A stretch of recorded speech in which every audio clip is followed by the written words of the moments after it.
જેનું મન અહમતા મમતાત્મક સંસારમાં ઉદ્વેગિત રહેતું હોય, અહમતા મમતાને કારણે, કારણ કે હજી મનમાંથી લાલસાઓ ગઈ નથી, ઈચ્છાઓ ગઈ નથી, ભગવત પ્રેમ હજી પ્રગટ થયો નથી, અને એટલા માટે એને તત્પરતા છે ચિત્તમાં.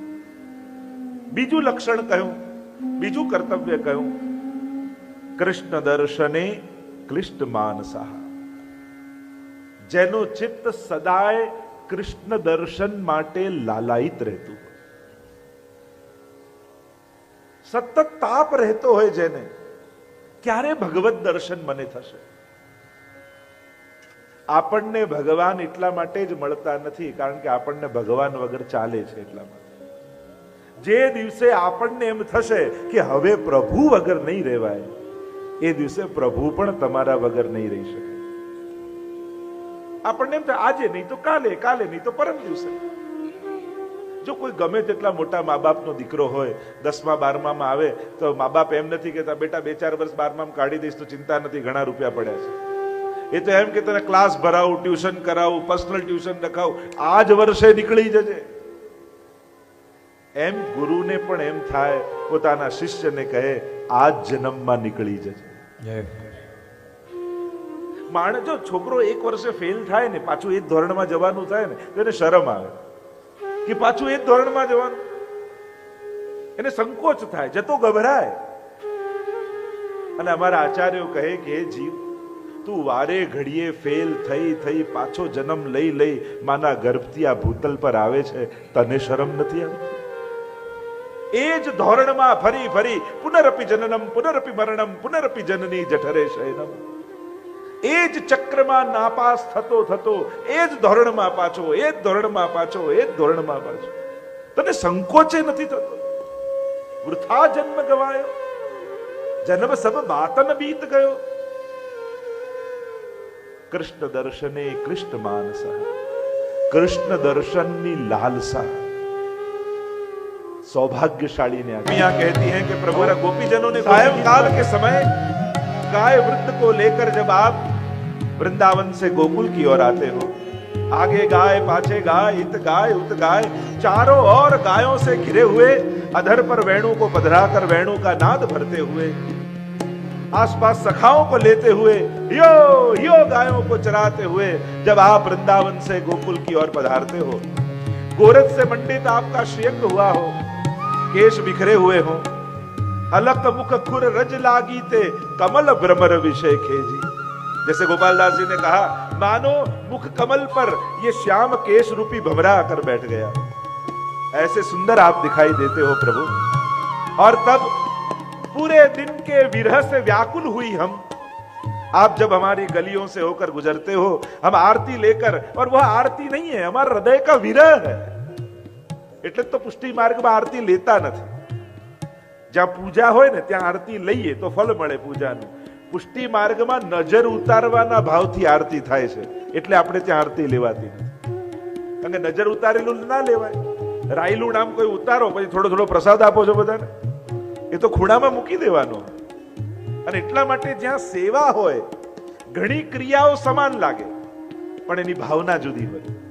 જ્યાં ભાગવતજીનું પૂજન થતું હોય તો ભાગવતજીની આરતી લેવાય, કારણ કે ત્યાં પૂજા છે. પણ જ્યાં ઠાકોરજીની સેવા થતી હોય ત્યાં નજર ઉતારવાના ભાવથી, વિરહના ભાવથી આરતી कराए, એટલે આરતી લેતા નથી. गोपियां कहने लगी कि प्रभु पूरे दिन का हमारा विरह, और आरती रूप से हम आपको नजर उतारती हैं, आरती उतारती हैं, और आपका वह सुंदर मुखारविंद, वो देखते समय हमारी पलक बंद होती है. અને પાપણ બંધ થાય તો ગોપીઓ કહે, અમને કેવું લાગે, ત્રુટિર યુગાયતે ત્વામ અપશ્યતામ. માનો ત્રુટિ જેટલો સમય પણ યુગ જેવો અમને લાગે છે. કૃષ્ણ દર્શને કૃષ્ણ માનસઃ, આ અવસ્થા છે કૃષ્ણ દર્શન લાલસાની. ગોપીઓની આ લાલસા છે. આપણે તો દર્શન કરવા હવેલીમાં જઈએ ને તો દોડતા દોડતા દોડતા જઈએ, ઠાકોર સામે ઉભા રહીને પાછા ઊંધા વળીએ ત્યારે જ આંખો ખોલી, પાછા કે દર્શન કરવા ગયા હતા. અરે કર્યા ક્યાં? પુષ્ટિ ભક્તિમાં દર્શન આંખો બંધ કરીને નથી થતા. ત્યાં તો એવી સાવધાની સાથે થાય છે કે ક્યાંક દર્શન કરતા કરતા મારી પાપણ બંધ ન થઈ જાય, એક ક્ષણ પણ હું ચૂકી ન જાઉં દર્શન કરતા, એવી તત્પરતા સાથે લોચન ભરી ભરી પીજે. એટલે જ્યારે આરતી ઉતારીએ ને તો 4 મુઠિયા રાખવામાં અને 4 મુઠિયા કરીને આમ ઠાકોરજીને ઉતારીએ. આ 4 મુઠિયા શું છે?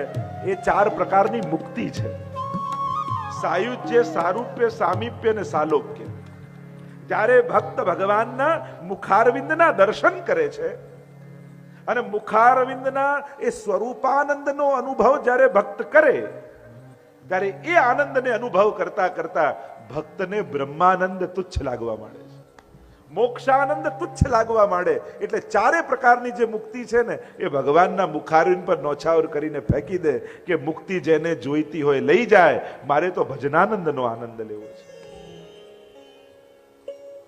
હરિના જન તો મુક્તિ ન માંગે, માંગે જન્મ જન્મ અવતાર.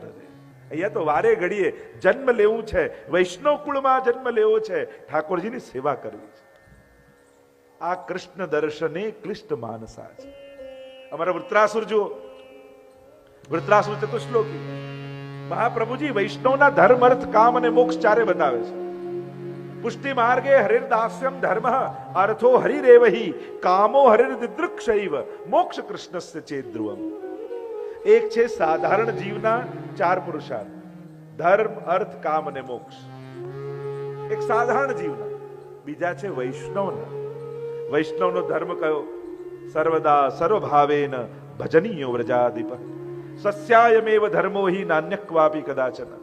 ભગવત સેવા એ જ પરમ ધર્મ. અર્થો હરિરેવહી. વૈષ્ણવ માટે અર્થ શું છે? જા ધનતે ગોકુલ સુખ લૈયત સગરે કાજ સવારે ધર્મ હી તે પાયો યહ ધન ધર્મ હી તે પાયો. વૈષ્ણવ માટે એ જ સર્વસ્વ સર્વોચ્ચ ધન છે જેનાથી વ્રજનું સુખ મળે. અને વ્રજનું સુખ શેનાથી મળે છે? આપણા માથે બિરાજતા ઠાકોરજીથી. અને એટલે જ ધનતેરસના પદમાં કહીએ ધન ધોવત નંદરાની. જ્યારે ધનતેરસનો દિવસ આવ્યો, બધા જ વ્રજવાસીઓ ધનનું પૂજન કરવા લાગ્યા. એટલામાં ગોપીજનો નંદાલયની આગળથી નીકળી યશોદાજી લાલનને સ્નાન કરાવી રહ્યા હતા. એટલે ગોપીએ પૂછ્યું કે હરી મૈયા, તારે ધન નથી ધોવું? એટલે જલનો લોટો ભરી લાલનના માથે નાખીને કહ્યું, ધન ધોવત નંદરાની. આ લાલનને સ્નાન કરાવું છું ને તો મારું રોજ ધન ધોવાય છે, કારણ કે મારું ધન તો પ્રભુ જ છે. અર્થો હરિરેવહી કામો હરિર્દૃક્ષૈવ. કૃષ્ણ દર્શને કૃષ્ણ માનસ. કૃષ્ણ દર્શનની લાલસા એ જ વૈષ્ણવનો કામ પુરુષાર્થ છે. આપણે આંખ બંધ કરી આત્માને નથી જોવો, આપણે તો આંખ ખોલીને પરમાત્માને જોવો છે. મારે તો આ જ ઇન્દ્રિયોથી ભગવાનને અનુભવો છે. પુષ્ટિ ભક્તિ એટલે આ જ ઇન્દ્રિયોનો ઉપયોગ કરી પરમાત્માનો અહેસાસ અનુભવ કરી લેવો. પુષ્ટિ માર્ગમાં ઉદ્ધારના વાયદા નથી. મર્યા પછી આ લોકમાં જશો, મર્યા પછી આ જશો, તો મર્યા પછી બધાને ભગવાન મળવાના છે. આપણે કહીએ ને શ્રીજી ચરણ પામે, અને પાછું છાપામાં તો લોકો એમ લખે બહુ દુઃખ સાથે જણાવવું પડે છે કે શ્રીજી ચરણ પામે. તો શ્રીજી ચરણ પામવું હોય દુઃખ સાથે જણાવવું પડે? એનાથી ઉત્તમ ગતિ બીજી શું હોય? પણ એ ખબર હોય છે કે ત્યાં નથી ગયા એટલે દુઃખ સાથે લખવું પડે. બાકી મર્યા પછી જ જો ભગવાન મેળવવાના હોય તો સીધો રસ્તો ભગવાન મેળવવાનો એ છે કે મરી જાઓ.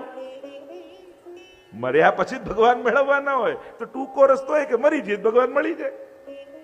આપણે મરીને થોડી ભગવાન મેળવવા છે, આપણે તો જીતા જીવંત ભગવાનનો અનુભવ કરીને જવો છે. મહાપ્રભુજી કહે, મર્યા પછીના ઉદ્ધારના વાયદા મારી પાસે નથી.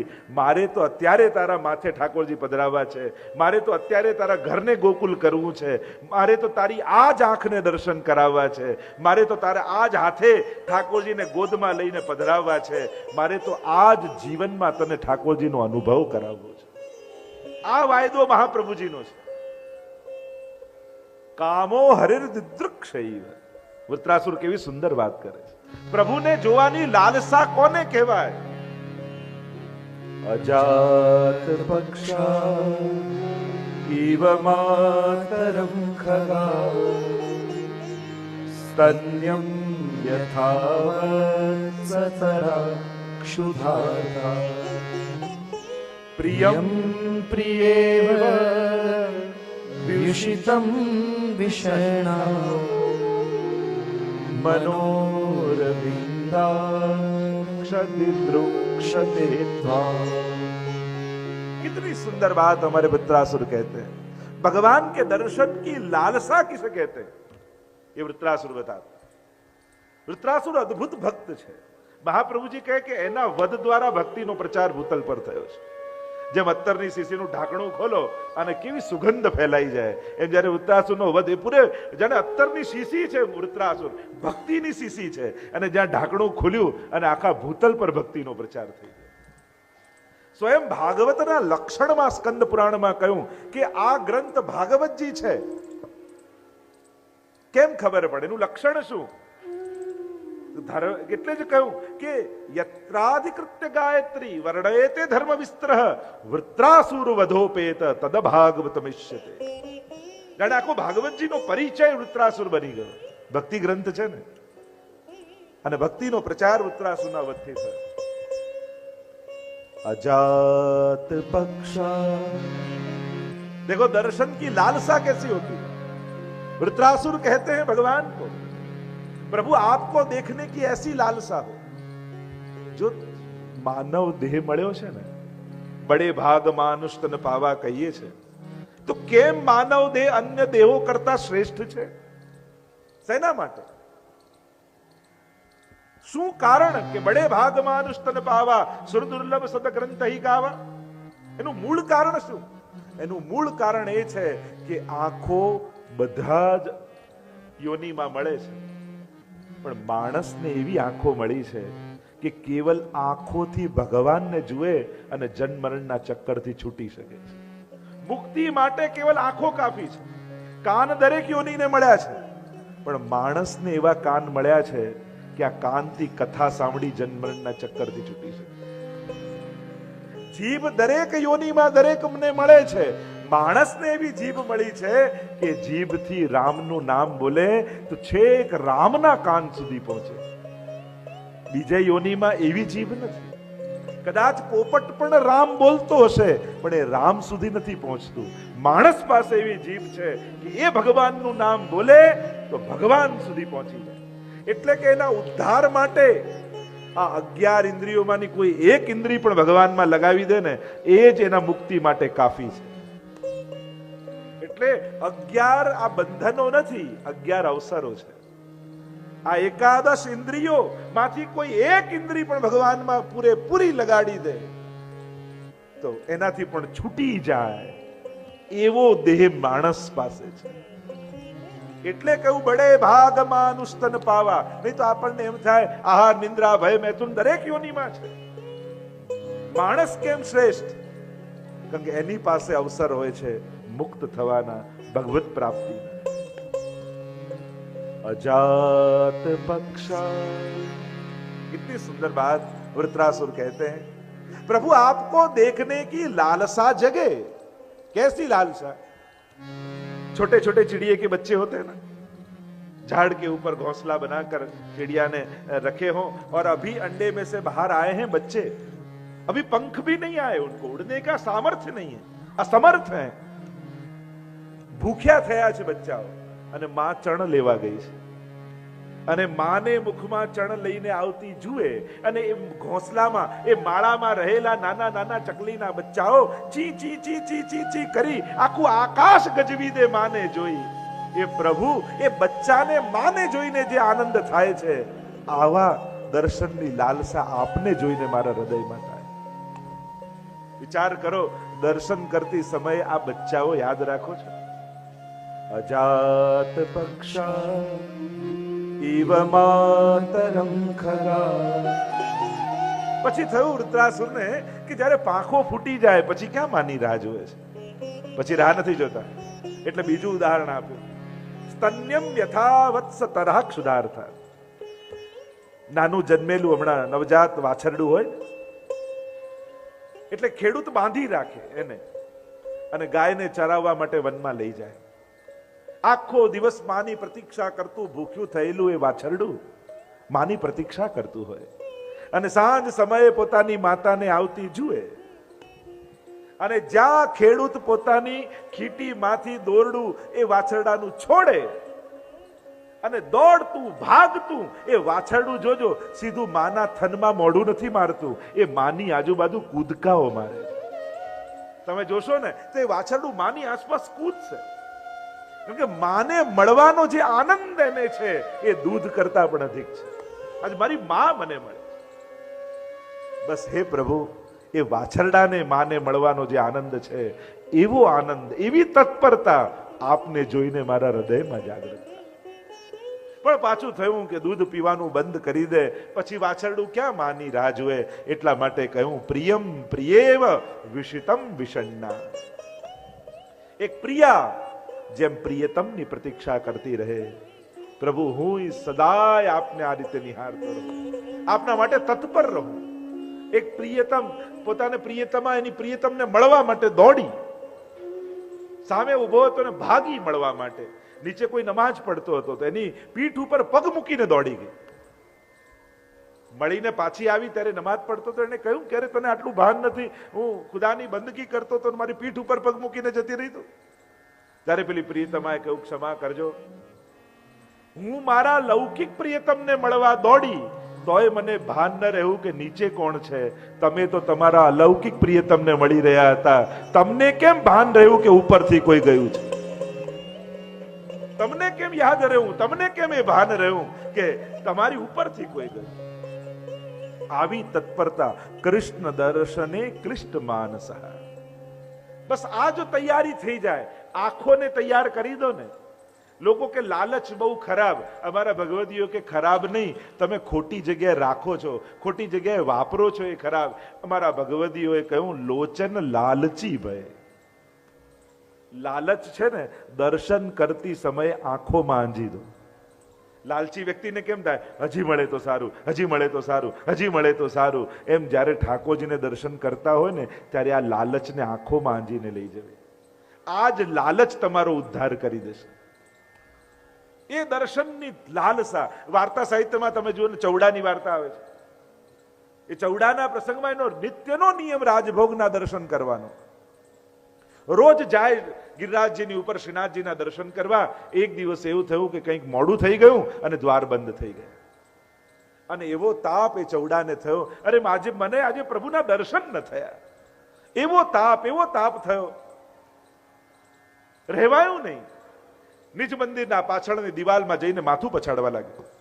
અરે મારો કયો અપરાધ થયો કે મને પ્રભુના દર્શન આજે ન થયા? અને એવો તાપ થયો ને નિજ મંદિરની પાછળ માથું પછાડવા લાગ્યો પાછળની દિવાલમાં. ઠાકોરજીથી સહન ન થયું. ઠાકોરજીએ પોતાની છડી ઉપાડી અને છડી ઉપાડીને દિવાલ ખોદમાં બખોલ કર્યું ખોદીને, અને ત્યાંથી શ્રીનાથજીએ પોતાના મુખારવિંદના દર્શન કરાવ્યા. દર્શન કરો તો એવી તત્પરતા સાથે કરો, એવી તત્પરતા રાખો કે ઠાકોરજીની પણ બધાથી નજર હટી અને તમારામાં લાગી જાય. આને કહેવાય દર્શન. એવી તત્પરતા તમારી આંખોમાં હોય. 252ની વાર્તામાં પૂર્વના સ્ત્રી પુરુષની કથા આવે છે. પૂર્વમાં રહેતા અને શ્રીનાથજી દ્વાર દર્શન કરવા આવ્યા. બંનેને એવો તાપ દર્શન કરવાનો, પણ એટલી બધી ભીડ મંદિરમાં. ઊંચા થઈને કોશિશ કરે પણ શ્રીનાથજીના દર્શન ન થાય. એવો તાપ થયો એ સ્ત્રીને, આટલી દૂરથી હું દર્શન કરવા આવીને પ્રભુ આપના દર્શન નહીં થાય. એવો તાપ થયો કે શ્રીનાથજીથી સહન ન થયું. અને ઇતિહાસ એમ લખે છે કે ભીડમાં શ્રીનાથજીએ પોતે છલાંગ લગાવી અને એ સ્ત્રીનો હાથ પકડી સદેહને લીલામાં લઈ ગયા. કૃષ્ણ દર્શને કૃષ્ણ માનસ. આ કૃષ્ણ દર્શનની તત્પરતા. આવી તત્પરતા જ્યારે જાગે. રસખાનજી જુઓ, કેવલ ચિત્ર જોયું શ્રીનાથજીનું અને એવા મોહિત થઈ ગયા, થયું કે હવે પામવો છે તો આને પામવો છે. અને સ્વયં શ્રીનાથજી મળી ગયા. કૃષ્ણ દર્શને કૃષ્ણ માનસા. આ કૃષ્ણ દર્શનની તત્પરતા. અને એટલા માટે ખાસ એક નિયમ જરૂર બનાવજો. મંગળા, રાજભોગ, શયન જે તમને અનુકૂળ આવતો હોય, ગામમાં તમારે હવેલી છે, એક નિયમ બનાવો કે 8 દર્શનમાંથી કોઈ એક દર્શન કરવા જરૂર જઈશ. હું તો હંમેશા એમ માનું, મંગળાના દર્શન એ આશીર્વાદ લેવાનો સમય કે પ્રભુ એવો આશીર્વાદ આપો કે આખો દિવસ આપને ગમે એવો ગાળી શકું. પ્રભુ એવા આશીર્વાદ આપો કે આજે આખો દિવસ આપને ભૂલું નહીં. પ્રભુ એવા આશીર્વાદ આપો કે આજે આખો દિવસ મારા મનમાં આપનું સ્મરણ થયા કરે. અને શયનનો સમય એટલે આભાર માનવાનો સમય. સવારે મંગળામાં આશીર્વાદ લઈને ગયા હોઈએ અને શયનમાં આભાર માનીએ કે પ્રભુ તમારી ખૂબ કૃપા છે, આજે આખો દિવસ આપનું સ્મરણ રહે. શ્રી પ્રભુને પ્યારા શ્રી યમુનાજીના લાડીલા એવા રસિક સત્સંગી વૈષ્ણવોને જે શ્રીના આ વચનામૃત ગમ્યા હોય તો આ વિડીયોને લાઈક કરજો, શેર કરજો અને કમેન્ટ બોક્સમાં જય શ્રી કૃષ્ણ જરૂર લખજો. અને અમારી ચેનલ શ્રી વલ્લભ સત્સંગને સબસ્ક્રાઈબ કરવાનું ભૂલશો નહીં. સર્વે વહાલા વૈષ્ણવોને ભાવથી જય શ્રી કૃષ્ણ.